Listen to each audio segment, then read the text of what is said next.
ये आपको जब रॉयल्टी करनी है तो सबसे पहले तो आपको ये ध्यान रखना है कि इसके लिए वॉल्यूम कितना चाहिए।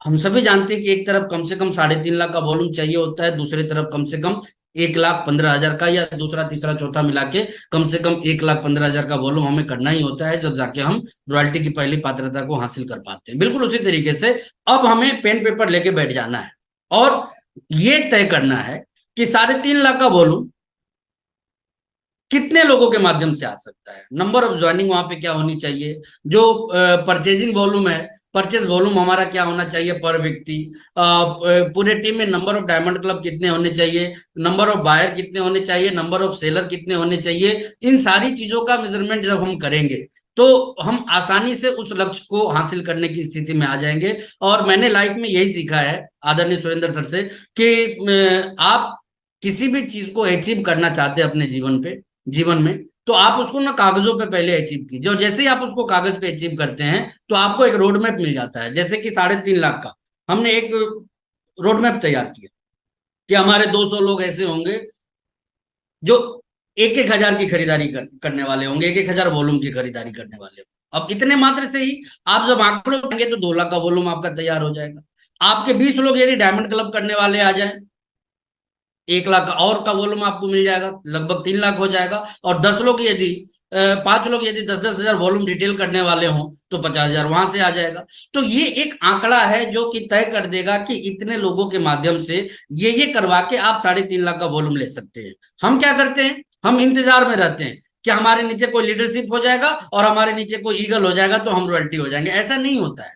आप चीजों को जब तक पूरी तरह से नहीं बांटिएगा, डिवाइड एंड रूल के फार्मूले पे जब तक अपने आप को लेके नहीं आइएगा, जब तक आप बड़े परिणाम को हासिल नहीं कर सकते। तो सबसे पहले जो भी आपके पास में मौजूदा संसाधन है उसको आप चेक करें कि आपके पास में बायर्स कितने हैं, आपके टीम में सेलर्स कितने हैं, आपके टीम में ज्वाइनिंग करवाने वाले लोग कितने हैं, हर महीने की ज्वाइनिंग आपके टीम में कितनी आती है। अब उसको आंकड़ों में सजाने की कोशिश कीजिए कि पर व्यक्ति कितना हम आगे बढ़े, चाहे वो बात नेटवर्क के स्ट्रेंथ की हो, चाहे वो बाइंग स्ट्रेंथ की हो, चाहे वो रिटेलिंग स्ट्रेंथ की हो, चाहे एवरी मंथ ज्वाइनिंग की हो, चाहे वो मंथली मीटिंग की हो, वीकली मीटिंग की हो, या होम मीटिंग की हो। हम कितना आगे बढ़े कि हम इस टारगेट को अचीव कर लें। और जब वो रोड मैप बन जाए तो पूरी ताकत से अपने आप को समर्पित कर दीजिए उसके ऊपर काम करने के लिए। आप देखिएगा बड़े से बड़े आंकड़ों को आप अचीव कर लेंगे इस दम पे। लोग अचीव क्यों नहीं कर पाते इस इंडस्ट्री के अंदर, मैंने जो महसूस किया है वो यही है कि जब हम दूसरों पर निर्भर हो जाते हैं तो कहीं ना कहीं दूसरे ये तय करते हैं कि हम कब रॉयल्टी बनेंगे, कब हम टेक्निकल बनेंगे, और कब हम पर्ल स्टार पर्ल या इमराल्ड या स्टार इमराल्ड बनेंगे। लेकिन जब हम ये तय कर लेते हैं कि इन 250 लोगों को हमें फॉलो करना है, इन बायर्स को हमें फॉलो करना है, इन रिटेलर्स को हमें फॉलो करना है, तो फिर क्या होता है कि काम रफ्तार पकड़ लेती है। और काबिल लोग जितने ज्यादा लोगों से जुड़ते हैं रिजल्ट उतना बेहतर तरीके से आता है। और मैं यहाँ पे यही चीज कहना चाहूंगा कि इस इंडस्ट्री में आए हैं, बड़ी कामयाबी चाहिए और तेजी से कामयाबी चाहिए, तो एक बात हमेशा याद रखिएगा, और वो ये बात ये कि जितने ज्यादा लोगों से आप सीधा जुड़ेंगे आपका बिजनेस उतनी ही तेज गति से आगे बढ़ेगा। जितने कम लोगों से आप जुड़ेंगे उतना ही आपका बिजनेस स्लो गति में चलेगा।